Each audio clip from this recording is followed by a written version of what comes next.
Հայրենակիցներ, սիրելի ներկաներ, անչափ ուրախ եւ շնորհակալ ենք ընդունելության համար, ջերմ ընդունելության համար։ Նման հանդիպումները մեզ համար շատ կարեւոր են, այսպես պարզ, բաց, անկեղծ քննարկելու այն բոլոր խնդիրները, որ կան, գոյություն ունեն եւ միասին գտնենք դրա լուծման ճանապարհները։ Իմ գործընկերները բավականին մանրամասն ներկայացրեցին մեր դիրքորոշումները, երկրում ստեղծված իրավիճակը, ներկայացրեցին մեր ծրագրային դրույթները, ես վստահ եմ, այս ամենը դուք ամբողջությամբ կիսում եք, իսկ երկրում ստեղծված իրավիճակի մասին այս պատկերացումները ամբողջական ունեք։ Բայց նախ եւ առաջ ամենակարևորը, որ խնդրում եմ ձեզ բոլորին, անհրաժեշտ է, որ այս ամեն ինչը այս սրահից դուրս տանանք։ Յուրաքանչյուր հայ մարդու, Հայաստանի Հանրապետության քաղաքացու բացատրենք այն բոլոր վտանգները, որ գոյություն ունեն, բացատրենք եւ բացահայտենք այս չարիքի իշխանության իրական դեմքը։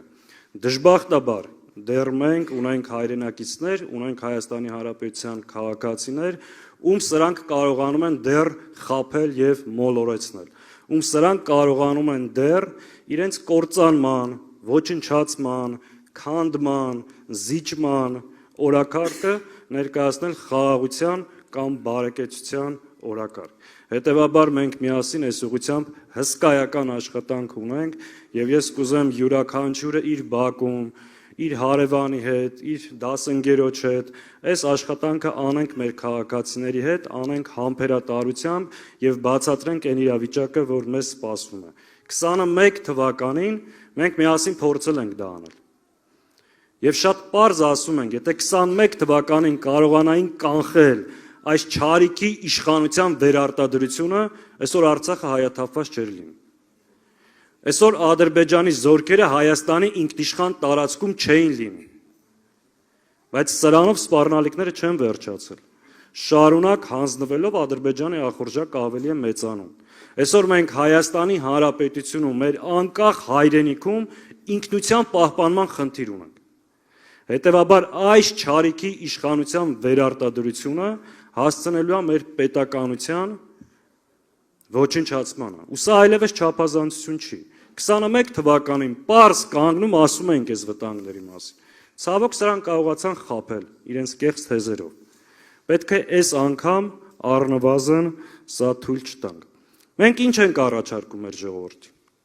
Մենք առաջարկում ենք կառուցել անվտանգ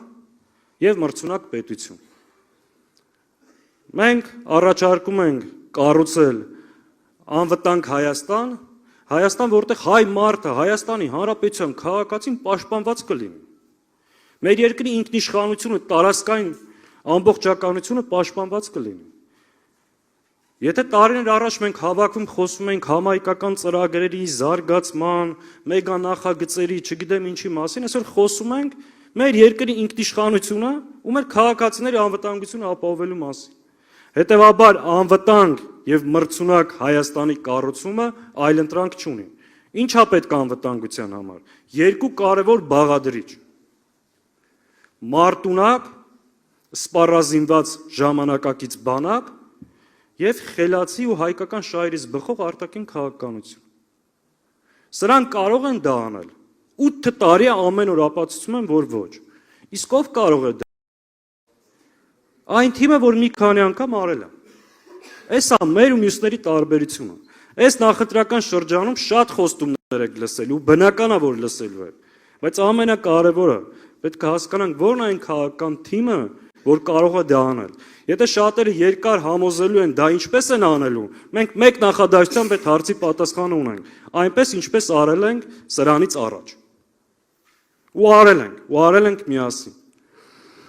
Մյուս հարցը, որ ուզում եմ խոսեմ, այս օրերին շատ խոսվեց հայ-թուրքական հարաբերությունների մասին։ Ես ընդհանրապես մեջբերեմ երեկվա հայտարարությունը, որ պատկերացնենք մենք ինչ իրավիճակի ենք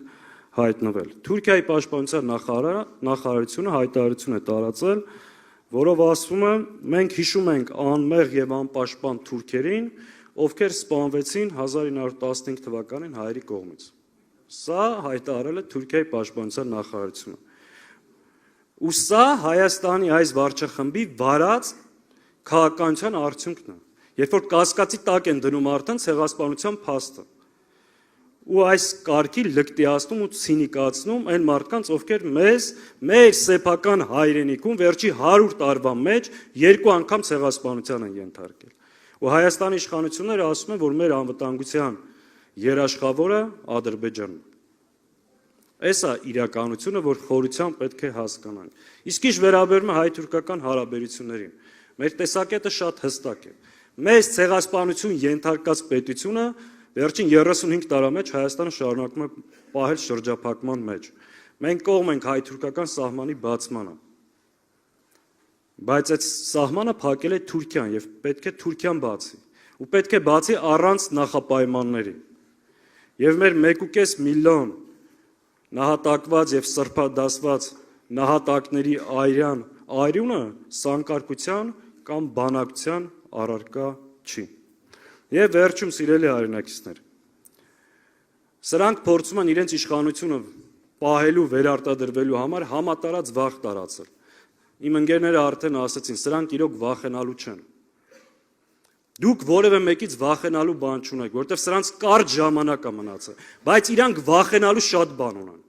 որովհետև իրանք պատժվելու են ու խիստ են պատժվելու հայրենիքի ամեն մի մետր հանձնած հողի համար ու ամեն մի զոհի համար։ Եվ իրենց վախը բերում է նրան, որ փորձեն մեր քաղաքացիներին վախեցնել։